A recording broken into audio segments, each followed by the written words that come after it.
Hey, how's it going? It's Chris with the Felt Recoil Podcast, and I'm going to tell you about our charity of choice for this week. It's team-5.org, team5.org, but put the dash in there, team-5.org. So who is Team 5? Well, according to their website, you can imagine creating a small group of hand-selected medical and survival experts who will go into the most extreme and austere locations on the globe to educate local healthcare workers and provide remote medicine and donate supplies to developing areas so that they can be self-sufficient. In my words, think of it this way. You've got people willing to go and teach people who need to know how to use medical supplies and then give them the supplies they need to provide proper care to the people around them. That is Team 5. So team-5.org is a good place to go. Here's how you can help. Visit the website, provide a tax-deductible donation, and the Team 5 Foundation and its unpaid volunteers will be committed to spreading medical care and education to those who need it.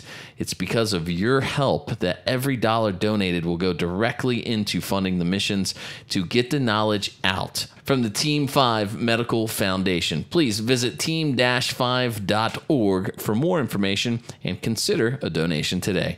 The newest episode of the Felt Recoil Podcast starts now.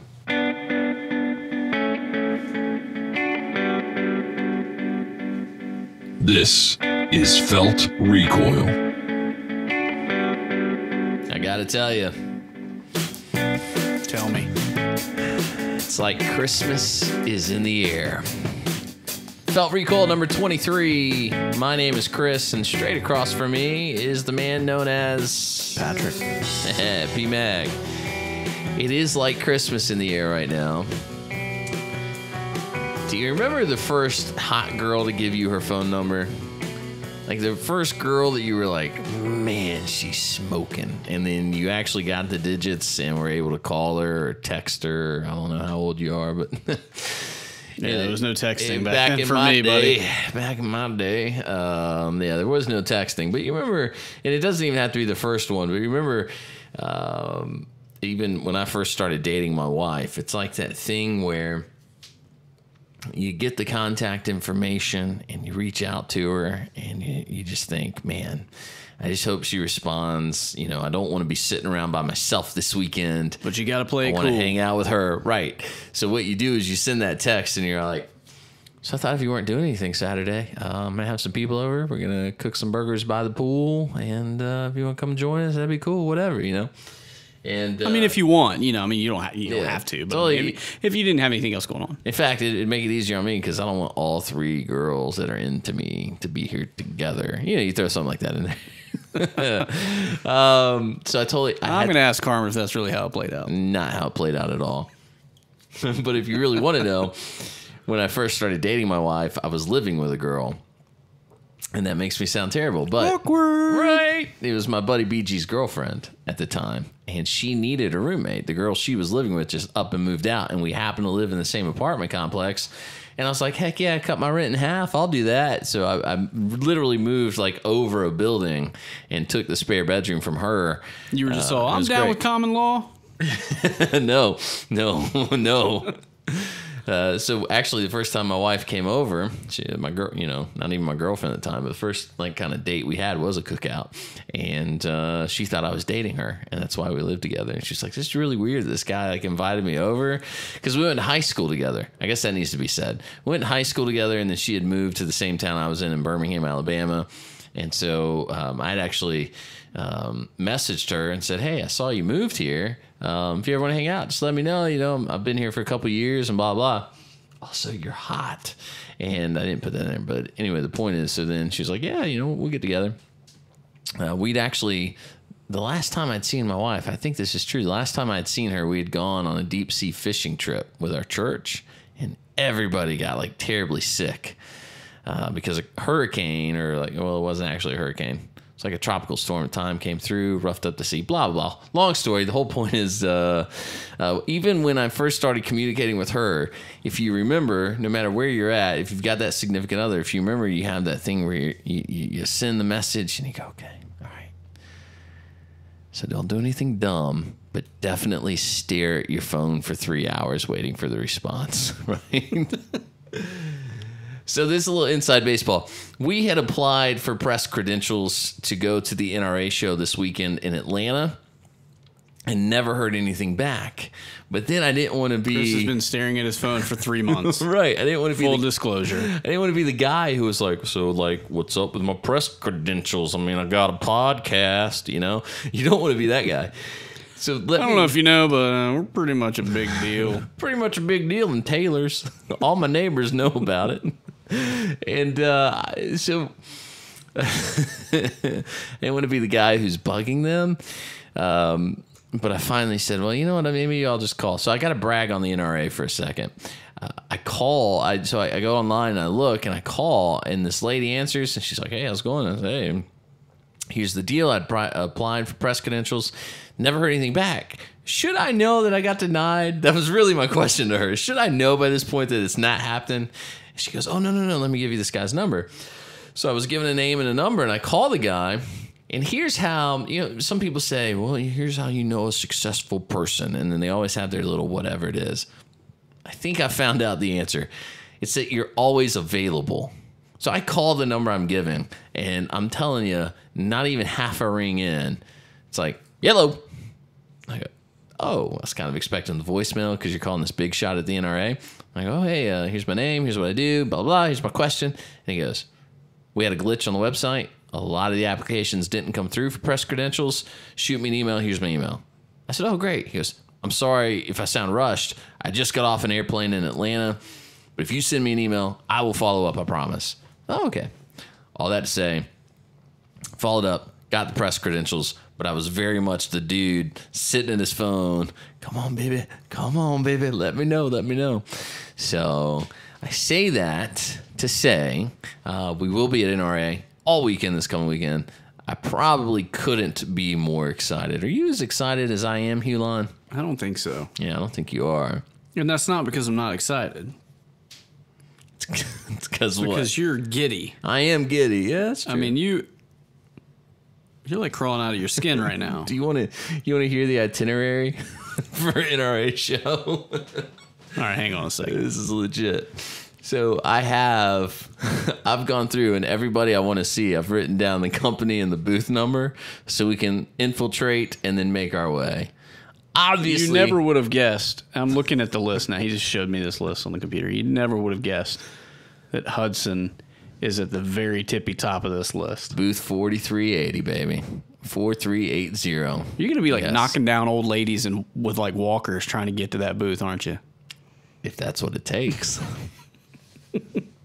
That's number one. The Mossberg Shockwave. I really want to check that out and talk to them. I want to hear Mossberg's explanation on how, what was the idea? Hey, let's really stick our thumb in the eye of the ATF and make the Shockwave. Their explanation is going to go one of two ways. Way number one, you're going to be like, hey, so how'd you guys pull this one off? And they're going to be like, we don't know. Right. Or they're going to give you one of these really in-depth, because they really did their homework. It's going to be one or the other. There's no in between. I think they will.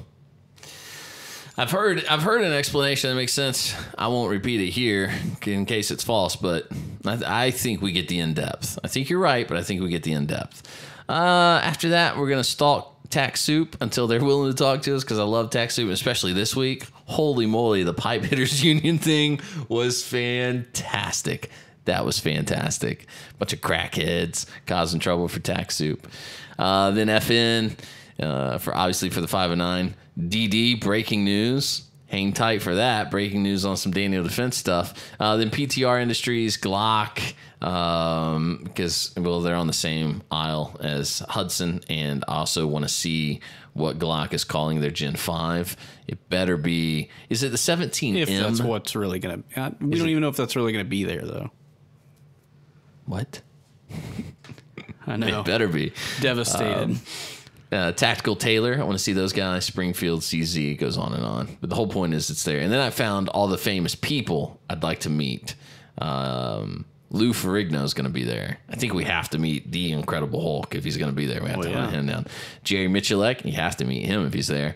Mark Geist, otherwise known as Oz from 13 Hours. Okay.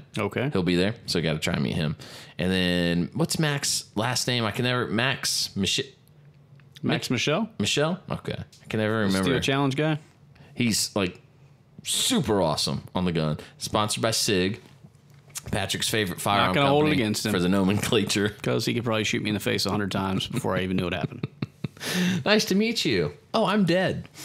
Anyway, so we're going to be at NRA, and I'm not trying to be all like, oh, we're going to be at NRA, look at us. But I do want you to understand that we're going to NRA as much for us as we are for you. So if you got something you want to see, Facebook, Twitter, Instagram, Felt Recoil Show, find us and just say what it is, and we will hunt it down. I mean, give us a challenge, we'll find it for you, and we'll get some video with those people. Think of it this way. If you can't make it to Atlanta, we're going to Atlanta for you. And the people that will be in Atlanta working, that have to be there to describe the product, they like dealing with people who at least understand the product. So when we walk up and have a bit of a knowledge base, and we say, hey, we're here, and a friend of ours asked us to look at this for them, do you mind if we take a quick video and you explain it? They're going to want to do that. It's not like these guys don't want to talk to you. That's kind of the cool part of the firearms industry, is they look forward to meeting the people that actually buy the product. It's a show and tell for them. Yeah, absolutely. As we talked about with John Correa recently, the NRA annual meetings are so much more fun because, as SHOT Show is, great, now I have to talk to this schlub from this company about whether or not our companies can do business together. The NRA is more, well, here's a guy who potentially will buy this from me, and so I want to get one-on-one with him. So, and I've never been, so maybe you could clarify this. Mm-hmm. I understand that companies do actually sell things at this event. Is that true? In the sense of, I mean, I'm not expecting to go buy a MP7 while I'm there. No. I'm talking about accessories. Exactly right. Nature. Exactly right. So I use Secure Tactical gear, okay? And that's what's, you've seen where I house all my guns. That's what's on the walls, holding all the guns in order. All three of them. I act like I have this big gun room. And so that's what I use. Well, that's where I found them, was at the NRA show. And they were accepting orders. Like, you could stand there and order it. Gotcha. Yeah, you weren't, I mean, I didn't see anybody taking product with them, though. I wouldn't expect that, yeah. So, and I think most people get that. And if you walked into the NRA, let's just put it this way. If you walked into this thinking, I'm going to buy some stuff, you would be so screwed. And carry it around all day? Yeah. Well, yeah, for that reason, absolutely, right? But also, I've seen guys do that at gun shows before, though. Yes. I've seen guys buy a lot of crap, like cases of ammo and stuff like that, and then they want to carry it around. Because why? Yeah. Can't look at anything else. It ruins your day. But also, your impulse buying. Like, the last NRA show I was at, there was a company who had barrels with integrated baffles, okay? I don't know if they were class 3 items or not. I didn't have enough time to stop and talk to them about it. But the idea was the baffles were built into your barrel. So it wasn't a suppressor. It was a barrel with baffles in it. I don't know how all it was working. If you remember, I think I brought you a pamphlet on it and said, this is kind of cool technology. This is a great idea. Yeah, I threw it away. We'll put that in the trash for you. More Vermilion crap. And so it's, there's stuff like that for me, if I'm walking around and I'm like, well, how much is that barrel? It's $200. I'll take it. And then, 3 hours later, the phone rings. My wife's like, don't come home. We're broke. You stay where you are. How much of that stuff can you take back?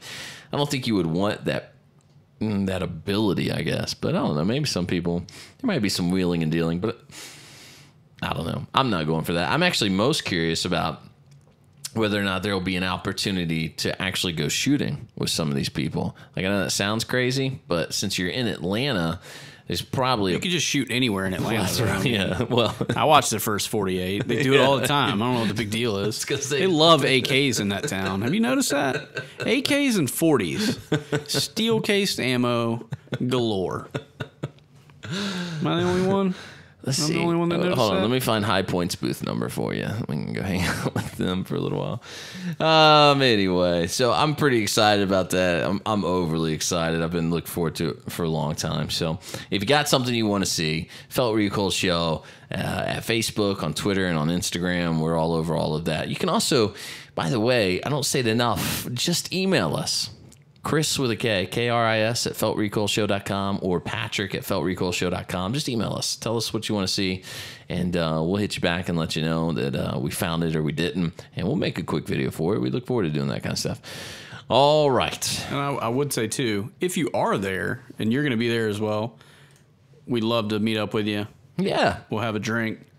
On us. Make it happen. Gonna be a good time. John Correa from Active Self Protection hinted at maybe having like a luncheon for all his patrons. We've talked to our friend that works for Springfield and Trigicon and places like that, and so there's definitely a lot of like meeting up and just hanging out afterwards. So absolutely, if you're gonna be in the area, we're staying at a hotel within walking distance. So we're all about, if you're in the area and you want to meet up, please. I guess I feel like that's not going to happen because still, like we talked about last week, I don't think anybody's listening to this. George is going to be like, well, guys, maybe I will come to Atlanta with you. I heard you invite me. Just shows up. Well, I was bored and felt like you guys invited me. Flies in I on was his the only one helicopter. listening. Yeah. He said he's 3 weeks behind. All right. Well, George, if you're listening to this now, NRA show was great. Can I ask you a question that you might know the answer to and I don't? But this is an honest question. And if you work in any sort of like, what's the term? If you work with cars, let me know if I'm off here. Is there a reason? The automotive fields. Yeah, if you're in the automotive field, what is the point of the service station appointment? Is there one? Because I'm honestly, after the last 2 days, I'm under the impression there just might not be a reason for this. Because I had an oil change yesterday.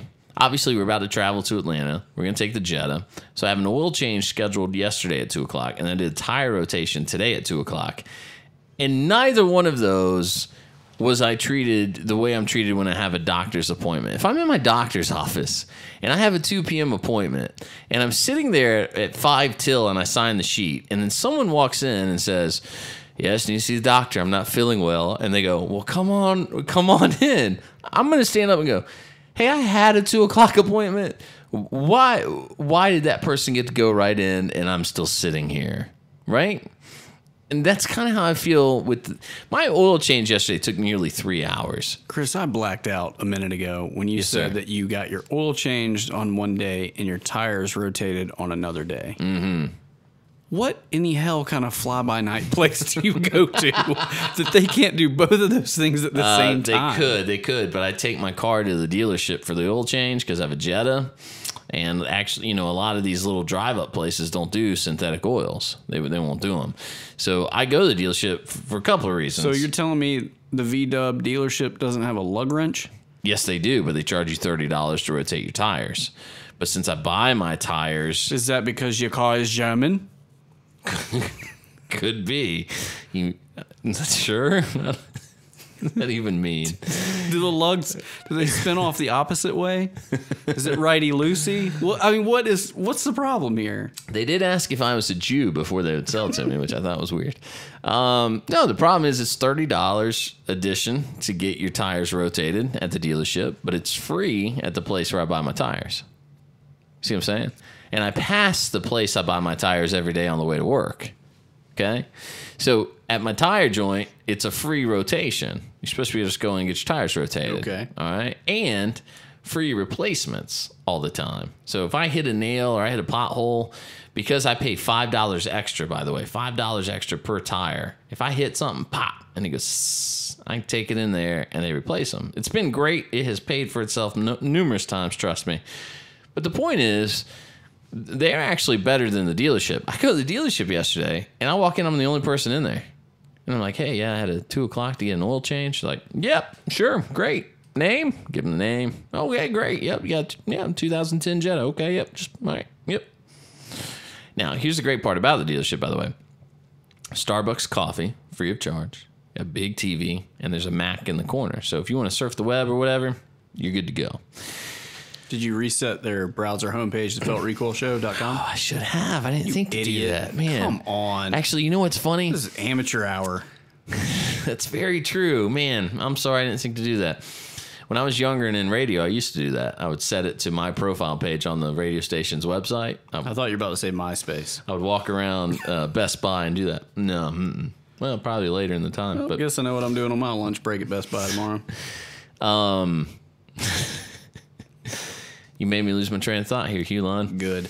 Anyway, the point is, you walk in at 2 o'clock, you have the 2 o'clock appointment, and I'm the only person in there. And here's my car, change the oil. But I kid you not, I sit there, and this elderly lady comes in. She goes, oh, I got this. And they take her car. And then this other girl comes in, they take her car. And I sit there, and both of them were done before me. And I'm like, okay, all right. So then finally I'm done 3 hours later. And they're like, well, we went ahead and put you through our 100-point inspection. Okay, didn't ask for that, but appreciate it. Is that why I've been here for 3 hours? Well, we ran it, there's and you got this problem, and you might want to think about correcting it. And, of course, it's no big deal right now, blah, blah. I'm like, okay. So I can't figure out why I'm making these appointments. And like, honest to God, I just would like to know if there's a reason or if I should just do it at my convenience. Because I make the appointment, I thought, as a mutual convenience, or not even a mutual convenience, but more like kind of a mutual favor where I say, I will let you know I'm coming, and then you'll know I'm coming, and then you'll clear a space. And be prepared. So you can just knock it out, and then I get out of the way, and you're like, you know what? We like that guy because that guy didn't just roll up assuming we'd change his oil for him. He called 2 days ago and made an appointment, and we like him for that. At the risk of sounding really pretentious. Tell me. I feel like the answer to this question for you is that, like a lot of other things in life, it's all about who you know. And so where I go, which will remain nameless to protect the innocent, okay, or not so innocent, I get a little bit of preferential treatment. And so I'll give you a quick, for instance. I went in and they have this big window, similar to the VW place, I guess. Mm-hmm. Big window, you can see into the bay where they're working on all the cars, and there's like 50 lifts in there. The place is gigantic. Mm-hmm. And they got a popcorn machine. They got ESPN on like a movie screen size, firing people right then and there. Right, just dropping them. Are like you white? They're hot. You're fired. And they got coffee and all this and that, And this lady's cussing up a storm, wanting to know what's taking so long. Holy moly! She's been waiting for 3 hours. Yeah, I feel for her an pain. oil change. And she's, ripping and roaring about all these cars that have come and gone, while she's waiting. Lo and behold, there's mine right there, It's like, yeah, I tell you, these guys are real jerks, So, well, see ya. well, check you later. So it's, I'm in and out of there, and they do all these things without all the hassle, without trying to sell me a bunch of crap I don't need. So I think the answer to your question is you need to befriend someone that works at the dealership, or the stealership, as they call it. Uh-huh. Yeah, maybe. They're all nice guys. Maybe I could be I'm not friends saying with they're them. not nice guys. I'm also a loser, though. Yeah. What am I doing here? Here's the thing that really actually, this irks me more. So the tire place didn't take as long. The tire place was about 45 to 60 minutes today. I think it actually was right about 45 minutes. There were two things that really annoyed me. First and most annoying is the fact that I only get my tires there. Did I make that clear? This is the place I go to get my tires. This is the place that rotates my tires. This is the place that takes care of my tires. They have good pricing. They're always courteous. They're nice guys. I get it. They don't change your blinker fluid? No. But they do this thing. What about your muffler bearings? He comes walking out. Don't get too deep in that because I will look foolish. There's muffler bearings? They do this thing where he comes out and he's like, all right, here you go. Appreciate it. Your car's about to pull it around front. We'll get there in a second. I'm like, okay. And he goes, I do need to let you know the rim on your front left tire is bent. I go, yeah, sure is. He goes, you might want to think about replacing that. And I said, can you do me, is it possible for you guys to make notes on my file? He's like, not really. It's okay, because I've been coming here for about 7 or 8 years, and you tell me that every time, it has never affected anything with my tires. Ever. It's never affected anything. And the first guy I dealt with told me that. He said, well, you might feel a little wobble, but, I mean, it's not really going to do anything else. Just keep them rotated. You'll be all right. Okay, all right, cool. You know, and a little extra vibration in the steering wheel. Okay, all right. No, I'm not worried about it. I'm not going to spend $200 on an alloy wheel if I don't have to. What do I care? He goes, okay, no problem. So you guys bring this up every time. Maybe we don't know, man. I think maybe you should get some 22s. Maybe we can just agree to not bring it up anymore. Maybe you could look and see that for the last decade you've been bringing it up and I've never bit. Like, Vermillion's not taking the bait. Just mark it off your list. But then he does this. So he's like, no, okay. So he does this thing and he goes, well, and just so you know, 3 of your 4 tires were all unbalanced. We had to balance them again. And I go, this is my favorite thing to do to people. I just shrug my shoulders and go, okay. And he goes, well, just thought you'd like to know. And I go, right, but you're the guys that do the tires. So if they're not balanced, it's actually your fault. Like, not to be a dick about it, but you are the people that do look at your screen. You see that I come here. This is the only place I come. If they're not balanced, it's not my fault. It's actually your fault because you installed the tires and you balance them and rotate them every 6,000 miles. So if they're out of balance, is there a major problem with the car that I don't understand? Like, what's the reason for telling me my tires are out of balance? Well, maybe you thought you went out there and took the weights off. I'm just letting you know we had to rebalance them. Okay, like, that's why I'm here. That's what you do. You take care of the tires on my car. It is not that, like, in what?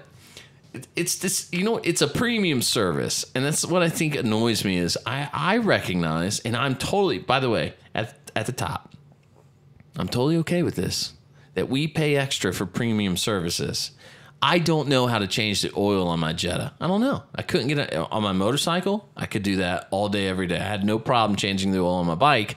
I knew how to do it. Bikes are much, much easier. They're not as complex as this German, you know, designed whatever it is. I can't get under the hood of the Jetta and do a whole lot. I can't remember the last thing I did where I had to go buy a special tool to do it.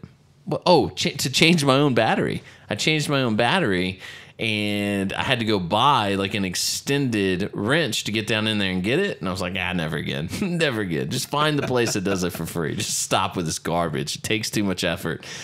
And so the point is, I'm not trying to sound like a car expert. I understand that I pay a premium to people to do these things. I think everyone knows you're not a car expert right now, Chris. You don't need to. He called it a wrench. You know, I get that. And so there's a few things in life I don't like paying money for that are premium services. You know, whatever your thing is, I think we all have a couple of things where we go, why would you pay money for that? I'm like that with bottled water. Unless it's an extreme circumstance, I can't convince myself to pay for a bottle of water, because if I'll just suck it up, I can go fill a Dixie cup out of the faucet in the bathroom and recognize it's probably close to the exact same thing, and I still get hydrated. Or I'll just wait 20 minutes and I'll find a water fountain and I'll be okay.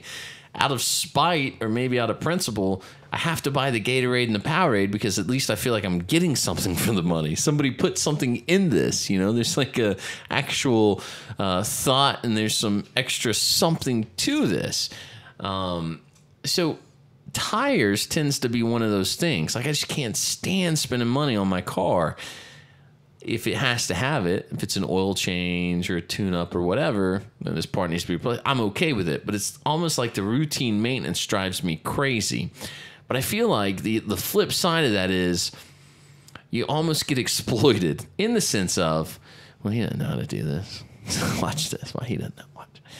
Yeah, all of your tires are they're unbalanced. What are you gonna do about that? that's why I'm here. Like, you're supposed to do that. I paid you guys $130 per tire. You do it. Figure it out. I don't know. I'm $520 into this. You figure the rest of it out. I'm not here to tell you why the tires are unbalanced.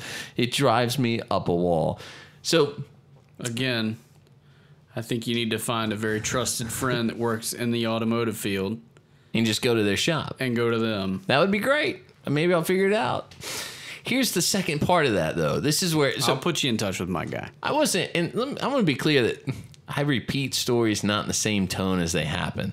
So when the guy came out to me, You never would have guessed. I'd be right. I promise you, I was a little more cordial, and I was kind of like, well, maybe we could just make a note that I don't really care that the rim is bent or whatever. And my tires are unbalanced. Okay. Well, that's not you'd like to know, right? Well, that's why I bring it to you guys. You know what I'm saying? Yeah, that's true. Okay, all right. But in my head, I'm screaming the whole time. So here's where I wasn't irritated at all at that point. I just find it humorous. Here's where I get irritated. He goes, all right, we're going to pull around front for you. Okay, thanks, man. I look at my watch. It's 2:39, okay, which has put me there for 49 minutes because I was told to be there early when I called to make the appointment. Try and get in about 5 to 10 minutes early. Deal. I'll be there 10 minutes early. Get in, knock it out. And again, that's fine. It's a standard amount of time. I'm okay with it. We're going to pull that right around for you. Okay. 2:39. At 2:47, I looked back at my watch and thought, I have been standing here for 8 minutes. This is not a big building. It's not even a large parking lot. And this guy pulls around, and he's in a different car. And I go, you got to be kidding. And it's for the woman who came in well after I did. And he gets out, and he goes, okay, we got you all straight here. And I'm like, And then she goes, oh, appreciate it. And he takes this machine, whatever it was, like a wand. It's literally a hand wand, and he's going around every tire. And he looks at me, and I'm looking at him, just watching what he's doing. He goes, sir, I'm pulling yours around next. I go, okay, thank you. He goes, yep. He's wanding, and I just watch him. He goes, you're next, you're soon. Okay, appreciate it. And I wasn't like, so then I just stopped watching because I thought, well, maybe he feels like I'm just staring at him to be rude to him. And he gets done with her, and he's I'm like, a little fixated on what this wand was.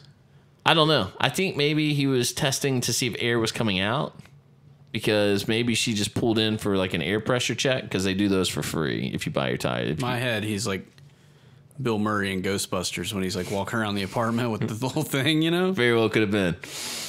Yeah, we're checking the spiritual combobulator of your tires. He did take a big step back and scream, the power of Christ compels you. Oh, wow. So, corny. All right. My point is, then he's this guy, and we all know this guy. He's this guy.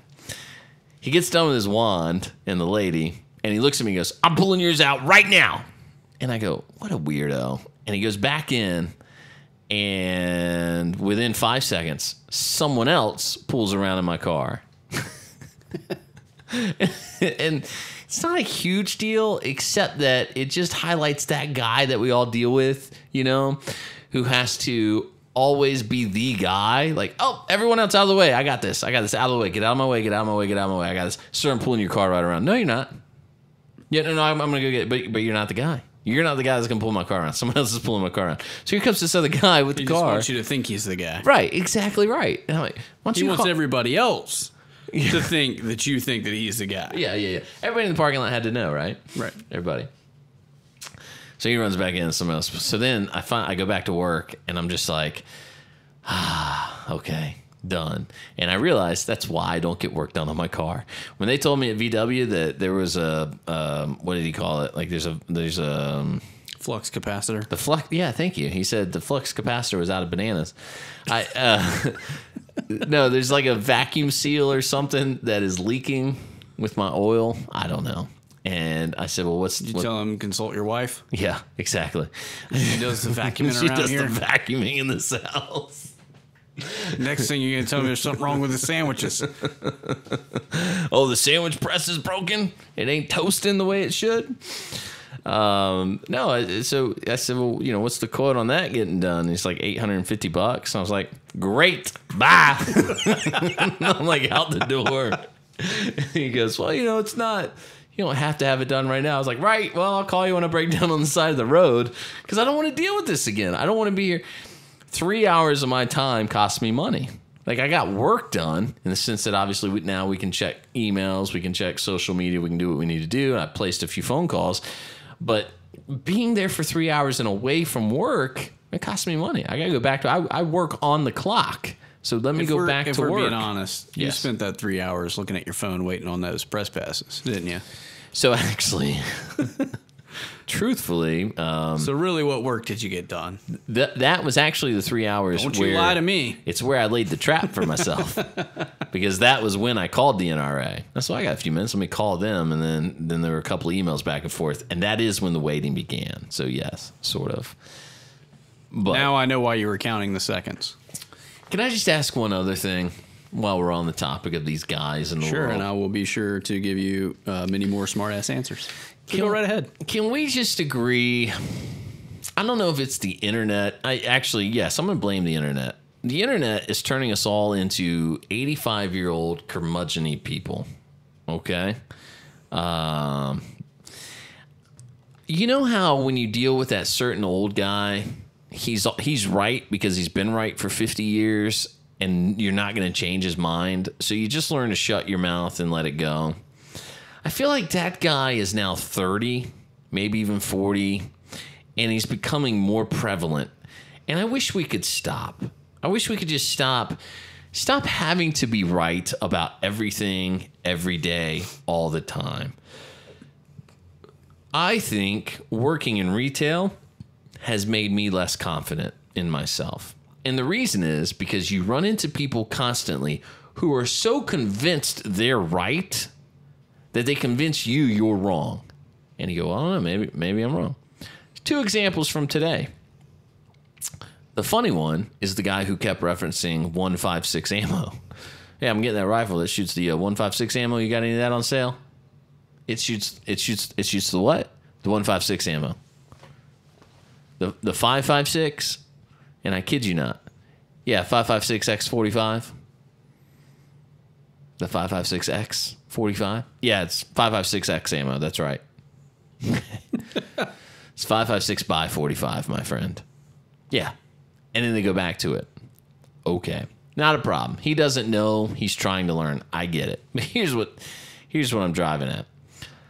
I'm at work tonight, and a guy comes up, and he tells me he's looking for a quick detach plate.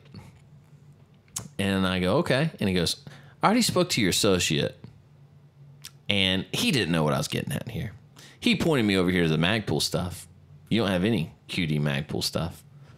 And I said, we have like QD, like sling attachments. Is that what you're talking about? He goes, no. I'm looking for a QD plate. I said, right. Yeah, we have those for slings. Are you looking for a sling or what? And he goes, no. Okay. This is him. You've probably never heard of this, but I have bought a LaRue, and then he had something. Here we go. Yeah, he had some model number. I wish TagSoup would get a hold of those guys. I've bought myself a LaRue, and I'm making this up. The model I'm making up. Let me be very clear. I've bought a LaRue AX100. Do you know what that is? I said, no. And he goes, it's basically, and it was some sort of optic. I don't know. He basically said like it's a night vision thermal something. That's what I got out of it. And I was like, that's weird. Whatever. Should just call the model the Ferrari and follow that up with, you can't afford one. Get out. Because that's what I think of every time somebody mentions LaRue. Okay, but wait. LaRue's cool. The guy says, I've got this LaRue thing. Whatever. And I need a QD plate for it. And I say, okay, well, what is it? What's the LaRue thing? And he goes, it's this. And I go, I don't know what that is. And he goes, right. All I need is a generic QD plate. And I said, a what? And he goes, just a generic. And I go, okay, well when are you mounting this on a rifle? He said, yes. And I said, most quick detach devices that will mount to a Picatinny system, I assume that's what you're doing? He says, yes. I said, okay. Those are always measured and drilled for a specific item. So, for instance, if you're going to buy an RMR, if you're going to buy an MRO, it's going to come with a base of some sort that is measured and drilled specifically for it. So, what exactly are you putting under it? He goes, no. I have the LaRue AX100, whatever it was, and it is a generic. So, if I get a generic QD plate, it will match up. I said, what? And he goes, it has generic spacing. Just generic spacing. And I said, I know we don't have that. We don't have Pay all that money for a LaRue generic. and he doesn't even freaking know what he's talking about. So I said to him, They usually don't. I said, yeah, right. Which brings me to another point I made tonight at work about how if a guy walks up and says, "You help me find a holster for this gun," he probably has no idea what he's talking about. He doesn't know what gun he has. He has no clue. So I said to him, "Sir, the thing is that you have a LaRue optic, it sounds like." And he goes, "Yeah." And I said, "LaRue is like a family company out of Texas that hand makes everything. It's all specifically made to fit in a specific way on a specific something. There's no generic involved." I didn't say that to him, but in my head I'm thinking there's no generic involved. But I told him it's all going to be specific to something. So I need to know exactly what I'm looking for. And he was incredulous. Like, he was angry and said to me, "So you're telling me you don't carry any just generic QD latches of any sort?" I said, "No, sir, because as far as I know, that isn't a thing. It's not you don't buy just a generic QD. You can buy a riser." And I walk him over and I'm like, "Here's our Vortex and our True Glow risers. If you would like just a generic riser for 1/2 an inch, 3/4 of an inch, or whatever." But that's not what you're talking about. He was so mad. He was so mad that nobody there knew what he was talking about. And so then he goes, and he stands there. And then you're in that awkward moment where you have to stand there with him, or you're the jerk for walking away. So I stand there, and I'm not joking. It took him about 5 or 6 minutes, and he goes, "Right there, that's it." And on his phone on Amazon is the QD plate for that optic. And I go, "Yeah, so you see that it says it's such and such for the LaRue whatever?" And he goes, "Yeah." I said, so they have made that specifically for that. You need to buy that from Amazon right now." And he's like, "So you're just trying to tell me you don't have any?" I said, "We sure don't." He's like, and walks off. Now this guy, I'm not just griping about this guy, but this guy is such a symptom and really like the embodiment of the biggest problems we face, where everybody has to be always right. By the way, thank you for paying attention to us on YouTube. Our Springfield Armory Saint video capped 13,000 views this week. It's been up for about 6 weeks. That's great. But also, in relation to the story, the James Yeager video is about to hit 700 views, being up about a week, 2 weeks now, I think, somewhere about 2 weeks. And that's the point with James Yeager. Probably has more knowledge in his head than I will ever have. He's probably much smarter about guns than I will ever be. But his Achilles heel is the fact that he has to always be right. James Yeager will never be wrong. There's an interview of him saying, "Well, some people don't think people in wheelchairs should train." No, that wasn't the issue, as we discussed last week. That's not the issue. Be okay with being wrong. Stop trying to manipulate the outcome so that you look good. Yeah, right? Right. Why not try that? You know how happier you are at night when you go to bed at night and you got to lay your head down and go to sleep. You will be a lot less frustrated if you learn to just occasionally go, not occasionally, but as a habit actually, make it a habit to go, "Well, I could be wrong." You think social media has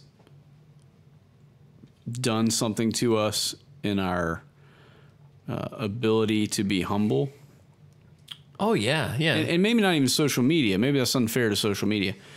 If we want to know something now, it's so easy to go, "Hey, just let me Google it." Mm-hmm. And then you know, okay? Something that you may not have had any way of knowing had it not been for the advent of this. So in other words, historically, if you're a pretty intelligent person, you probably had some significant schooling, right? Okay, now me specifically, no. I'm not talking about you okay. or me, in all fairness. But now you don't have to go to school. You don't have to learn about, whatever the subject is. Keyboard commandos. You can just go in and find out also what's convenient for you to take away from it, and then you form this opinion, and then you push that opinion on everybody else. I think that's what's happening. Yeah, and it's funny. I think you're exactly right, but it's funny to me that then there's people who believe they're right about everything, But they're the ones who are incapable of going, all right, wait. What is this? Is this the Smithsonian website? No, okay. Is it National Geographic? No. What is this? This is billscienceexperiment.blogspot.com. Okay, yeah. No, he's probably right. billscienceexperiment.blogspot.com. That's an authoritative source. Let me run with that. You know what I'm saying? Like, there are people who understand that you should look at the URL and determine if that's a reliable source, and there's people who don't, and they all equally think they're correct. Absolutely. Here's the other thing. If you're in school, right, and you write a paper, can you cite Wikipedia? Okay, no. Typically not, right? Right. Okay, we'll say 99 out of 100 times that's not going to be allowed. But what happens when you get out of school? Right, everybody goes straight to Wikipedia. And what you went to college for a bit. How many professors did you have that would cite Wikipedia in a classroom? I probably not a lot, to be real honest with you, because they were so anti. Oh, really? That's good. Big time. That's a real good thing. Big time. When I was at Greenville Tech, what do they call it now? Hold on. They're trying to be hip because it's probably one of the worst places you could dump your money into. It's a terrible, terrible place. Please don't go to Greenville Tech. I'm serious. If you live in the upstate and you're listening to me now, don't go to Greenville Tech. They will take your money. They don't help you. It's a terrible place to spend so your much money. for my future. Right. Terrible school. Right. So I would next week as our guest is the president of Greenville Technical College. I would love it. I would love to talk to that guy. I would love to ask, why is it you have academic advisors who will allow people to enroll in classes they don't need and pay for those classes to only later find out you didn't need to take that class, you actually need to take this class, and now you have to pay to take that class? I'd love to ask that question because that was me on a personal level. Here's my point. I'm at Greenville Tech in a political science class, maybe just a civics class of some sort. I was a poli-sci major in college, so that's kind of where I tend to go when it was government related. And I kid you not, the professor said, here's a list of, and she was trying to bash on W, right? Obviously, she hated George W. Bush. And she goes, here's a list of the worst presidents we've ever had. This is public opinion. And George W. Bush is at the top of the list. And I remember vividly going, are you citing Wikipedia in a classroom right now as a reliable source? And she goes, oh yeah, it's all sourced at the bottom. And she scrolls to the bottom. See, this is from this poll or whatever. I was like, you've got to be kidding me that this is a thing. So all that is a way of agreeing with you. Did you write a paper about how elephants never existed? No. Or whatever it was? Did I? Yeah, you remember when, I think it was Stephen Colbert had everybody go on there and say giraffes or elephants or something never on existed. Wikipedia? No, I don't know that. No, yeah. I heard that. That's good. I did once write a paper about how global warming was a hoax because our biology professor, her hero was Sarah Carson, who wrote Silent Spring, which was based on absolute pseudoscience and just bad assumptions on the part. That's the lady that got DDT prohibited. Okay, she got it outlawed. DDT, by the way, was killing malaria-carrying mosquitoes in Africa, and then the world agreed to not use DDT anymore, and now malaria has a resurgence in Africa that you can't even imagine. So, horrible woman, really, really wrong, a liar by all definitions, and this lady was a huge hero of her. So our final paper, the assignment was describe what you're going to do to fight global warming, and I wrote one about how it was all BS, and I didn't care to fight it. Now, it was a bit strategic because her daughter had a baby, and she told us she was leaving, okay? And she's like, I'm out. And 2 weeks before the final exam, she left, and we took our final and then had to submit the paper, and I knew pretty well that she wasn't going to read anything. On my life, swear to God, got 100% on that paper. And I totally bashed the lady that she called her personal idol time and time again. There's no way she read the paper. All right, anyway. That's how I feel about those people. Greenville Tech, suck it. All right, let's move on. Where am I in life right now? I want to mention one thing. It's a new all-time low for the Felt Recoil show here, folks. Sorry. Listen, if anybody's ever been to Greenville Tech and they want to call and defend it, I would love to hear that argument. But I can guarantee that everyone who's been through the system of the Greenville Technical College would agree with me. 99% of the time. I guarantee you. Guarantee it. We work with a guy who I believe his wife, right? She got her RN certification from Greenville Tech. We'll ask him tomorrow to ask her. Call of Duty World War II. They gave the big teaser today. Did you watch it? Nope, don't care. Yeah, pretty much 90 seconds of mundane. I thought it proves two things. Number one, they learned the lesson because nobody's playing Call of Duty anymore where you're flying around with jetpacks. Call of Duty was cool 10 years ago because you literally stormed the beaches of Normandy. Looks like they're going to try and do that again. Initial impression from the 90-minute teaser they released today, or 90-second, teaser they released today is I just don't think they got it back. I don't think they're going to get that juju back that they lost so long ago. I mean, what are they doing differently that they haven't already done? Right. How can you? Now, I'll tell you what I would do if they said, hey, Vermillion, what are you going to do? I'd make it Band of Brothers. Guys like you and me have watched Band of Brothers. Fair enough. It's endeared to us. I'd make you Airborne, okay? And, you'd be a member of the 501, and you'd jump in, and then you'd fight your way out, and you would fight the battles of Band of Brothers. Doesn't look like that's what they're doing. You're landing on the beach again. How many ways can you do World War II? We'll do the way that hasn't been done. I'd make you Airborne, and that's the way you'd fight your way out. Anyway, whole point is kind of fell flat for me. Let's talk real quick. Two things. Number one, you just showed me an update on your phone as we sit here.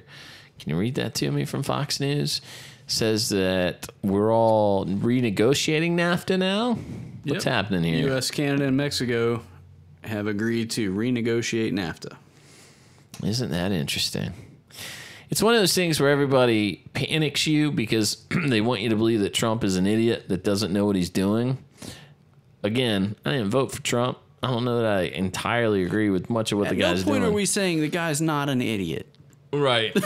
And his daughter, I don't know what she was doing over there this week. Did you see that? About how we should open the borders to the Syrians and just let them come on in.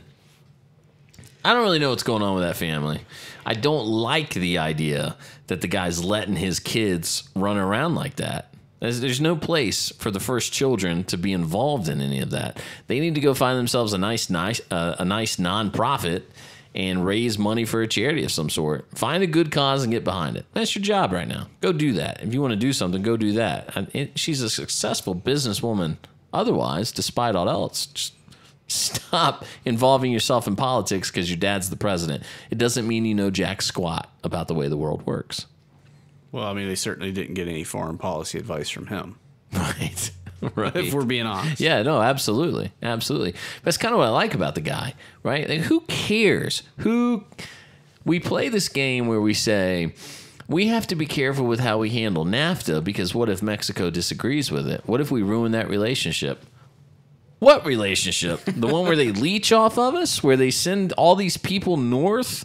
And not just... It's... For the record, it's not Mexicans that Mexico is sending north. Mexico wants to keep the Mexicans, but all the illegals who come through Mexico, from underneath Mexico, who would be arrested and imprisoned in Mexico for many, many years if they were caught otherwise, are funneled into the U.S. courtesy of the Mexican government.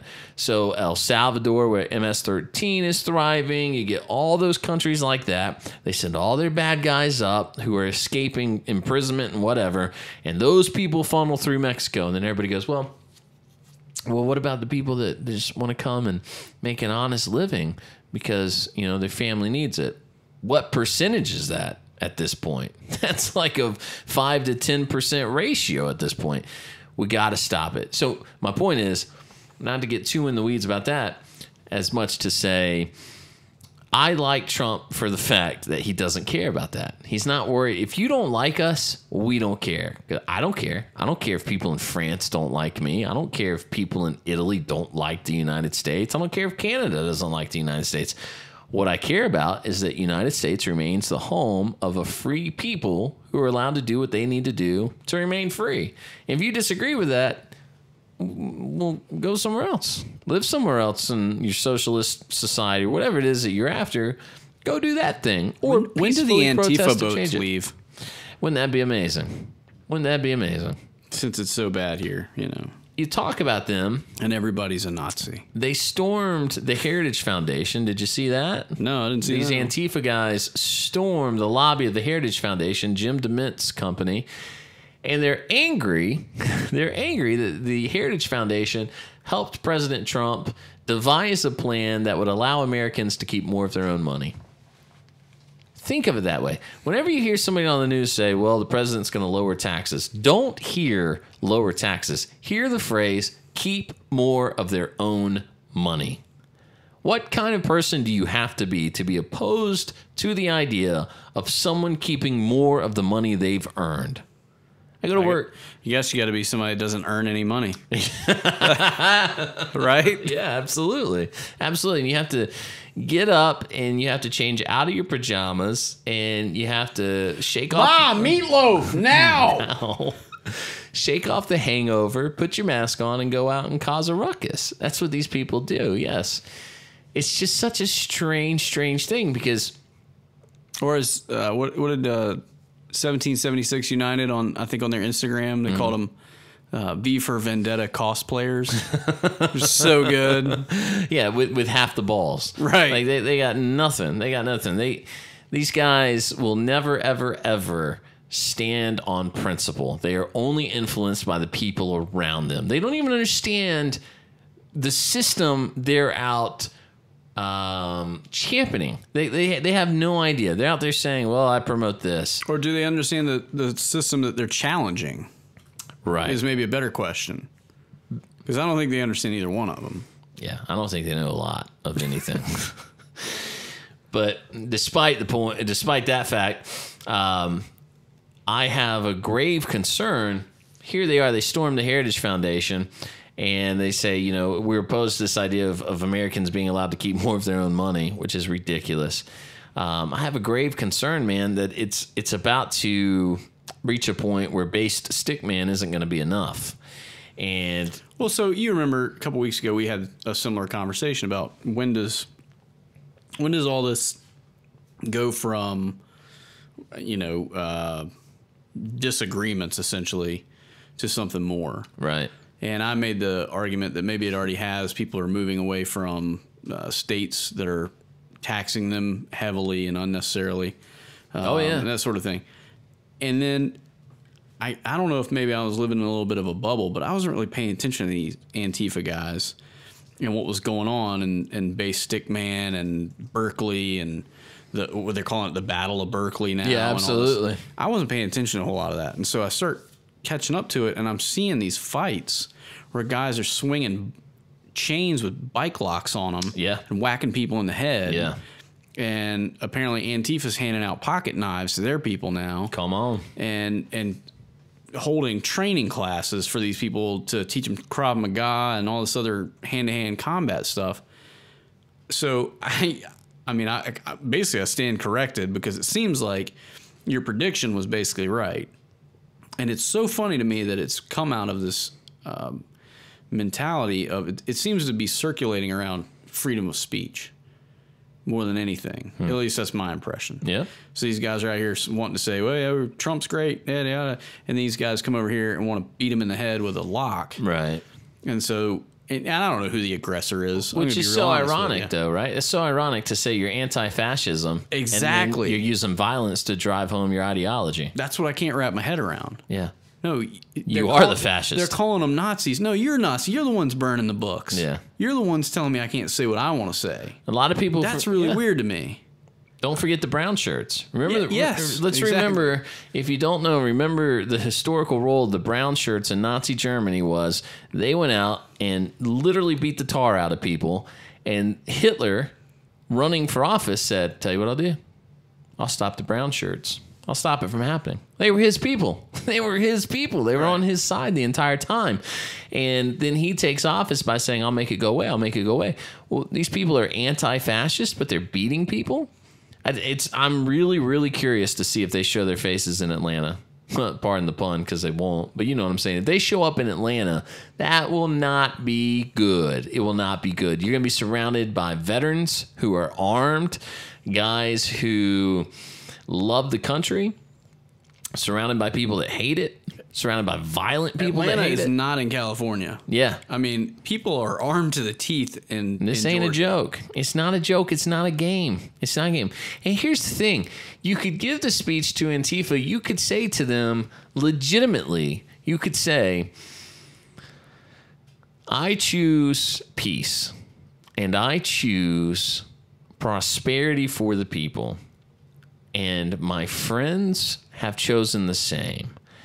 We decided to be peaceful, to be tolerant, to allow you to live the way you want to live. You are the ones who are choosing violence as the way of propagating what you believe. And if that's the way you have to come to us, then we must violently respond to you too. We can't sit idly by. We can't just be the sheep to the slaughter on this. This has to be a thing where eventually somebody says, you cannot use violence to coerce me to believe what you say I have to believe. The sad part of it is that the media will crucify whomever it is that takes that stance. And I'm not saying the media will crucify the guy that opens fire on people. Not at all. Not at all. What I'm saying is, when you have a situation where these basement dwellers grab their sticks and knives and wrenches, I read the other day that they're taping wrenches to their forearms. Yep. And they're using that to block police batons as well as throw a punch, if you will. If you're surrounded by these people, your life is in danger. You have no other conclusion to draw. I've been surrounded by people who are here to hurt me, if not kill me. I don't know what they're capable of. They're capable of swinging a bike lock, like you said, connected to a chain that'll gouge my head wide open. They're capable of that. They're capable of killing someone. So you end up with the shot heard around the world. And then it's just all downhill from there. Nobody wants war. Nobody on the side of America wants war, because most of the people who oppose Antifa have seen actual war, and they don't want it. It legitimately makes me wonder if they want war. Oh, they definitely do. That's the impression. You're right. You've seen the photos of them on Facebook and stuff where they're posted up and they're all holding guns and they're standing in some sort of formation and it'll look like a bag of ass. Right. Let's be honest with ourselves. I mean, well, again, they're shaking off the hangover. Like, most of them are probably high at the time, still intoxicated, or recently drunk. I'll give you that. Yeah. I just don't see what, to me it looks like that's exactly what they're going for. And I think they're trying to incite it so that they can play the victim on the backside. Yeah. Because they know the media is going to go for that. To be clear, I agree with you 100%. What I'm saying is that the people on the side of America do not want war. The veterans who will be in Atlanta this weekend, the Oz's and Tontos of the world, who have seen legitimate war and combat, who will be there just trying to meet like-minded people who believe what they believe, peacefully assemble. Those guys do not want war. They don't want Benghazi in Atlanta. They don't want that. They do not want that. But they're not afraid of it. And that's what Antifa people don't understand, is the war is such a degradation to society. Think about what they don't understand is how good we have it. They don't understand how awesome it is to be able to say, you know what I'm going to do? I'm going to walk into the street and I'm going to say we should murder the president, we should throw him out of the White House, and everyone should be a communist. And I'm going to get away with that. I'm going to be able to live that life. I'm going to do that and be able to get away with it. They don't understand how good they have it. Do that anywhere else. Absolutely anywhere else. You can't do it in Canada. You can't do it in Mexico. You can't go anywhere else and do it. You cannot do it. You cannot do it. So I worry. I'm curious to see if they show their faces in Atlanta. I don't think they will. I think they might actually be smarter than that. I think we'll have a pretty easy time down there. But boy, what a scene that could be. What a scene that could be. But the other side of it is, and I'm not challenging anybody, I think it'll show how cowardly they really are. They won't go where they might actually get a real fight. Sure. They will avoid it because they're going to know. And I'm not talking about, I'm not trying to say, well, they come to Atlanta and these guys are going to open fire. No. I'm telling you that you're going to have guys who were trained in hand-to-hand combat on how to handle you by the scores walking down the street trying to go to the NRA meetings. And you're going to get in the way. Those people have never dealt with someone who actually has that sort of training. That's true. They're dealing with again, and no, nothing against this guy, but Base Stickman is running around there with a baseball helmet on and goggles, whacking people in the head with a stick. Yeah, but I'll tell you, he appears to have some sort of training. I'm not taking anything away from the guy. No, he's awesome. Maybe he does. He is legitimately cool. But if you've ever actually, more or less sparred with somebody, who that's really their background, they're not playing games. Right. You will be on your knees so fast you won't know what happened. Yeah, that is true. That is true. Now, I'm just talking hand to hand. I'm not talking about actually getting weapons involved. Right. Yeah. That's a whole other chapter of the book. So that's why I don't think they'll be there, because they know they can't stand up. They can't mount any sort of resistance. If they're smart, they do what the jihadists of the world are doing. They get their people elected to office. They rally behind people like Bernie Sanders. They should all move to wherever he is and support him. And legitimately, that's what they should do. If you want to change America, the easiest way to change it is through electing people that think the way you think. It's the easiest way to do it.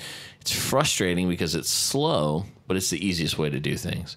So anyway, I worry, I wonder, who knows? But what a crazy time to be alive, man. What a crazy time. All right, one last thing, and then we'll get out of your hair for this week. And then, again, please communicate with us. If you got something you want to see from the NRA meetings, we will find it for you. This is from recoilweb.com. If you read Recoil Magazine, great. If you don't, you should. No relation. None whatsoever. A mere 72 hours before SHOT Show 2015, the ATF released an open letter determining that shouldering and firing a pistol with a brace on it, an AR pistol with a brace, constituted a redesign and would fall under the purview of the NFA. Now, fast forward to 72 hours before the NRA annual meetings. What?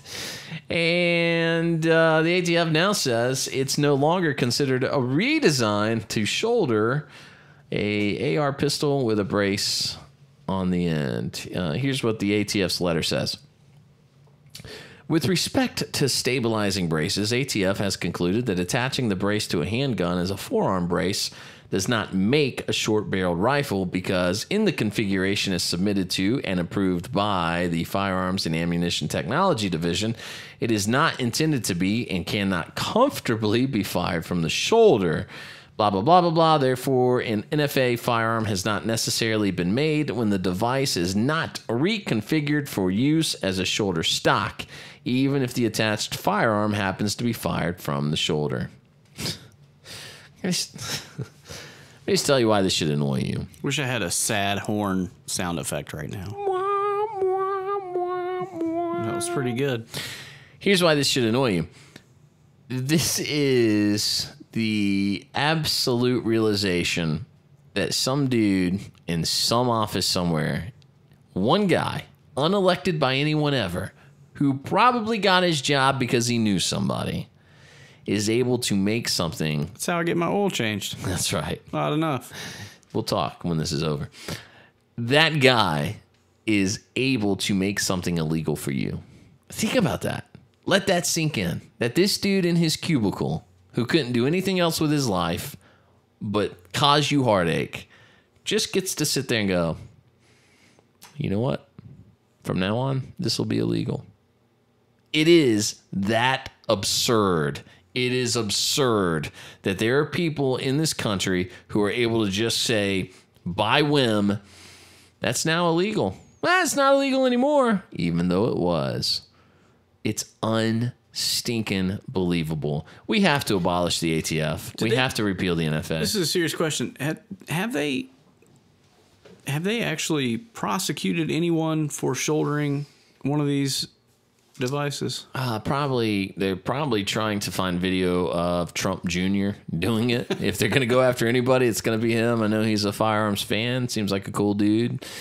But I mean, there's videos galore on YouTube of guys shouldering them. Right. I mean, very just casually. So, I mean, if they really wanted to go after people, they could easily. They could, right? Yeah, absolutely. There's a local gun store here in town that hosted a class for women. and they had an AR pistol, and all the women were shouldering it. And I was like, well, that's funny. Just let them all commit felonies, right then and there. Because it's a felony at the time. You can't do that. You can't do it. But now you can. So is it retroactive? I wonder if they found a video of me from like 2015 shouldering a pistol if I'm okay. You know what I'm saying? Or was I still committing a felony? You were grandfathered. Yeah, it's such a strange thing. But there have been many questions coming through, and so the answer is, according to the ATF, you can now shoulder your pistol if it's got a pistol brace on it. Whatever. Who cares? Who cared before? That's really the question. Yeah, that's a good point. Because I didn't. Nobody did. All right, Facebook.com/Felt Recoil Show. Find us on Instagram. Find us on Twitter. Let us know what you want to see from the NRA annual meetings in Atlanta. Make sure you find us on YouTube. Really, really appreciate all the views and all the sharing we're getting. That's awesome. And we will upload videos daily from the NRA annual meetings in Atlanta this coming weekend. Looking forward to it. And if you're going to be out there, shoot us an email, Chris or Patrick at feltrecoilshow.com. We'll see you next time for number 24 of the Felt Recoil Podcast.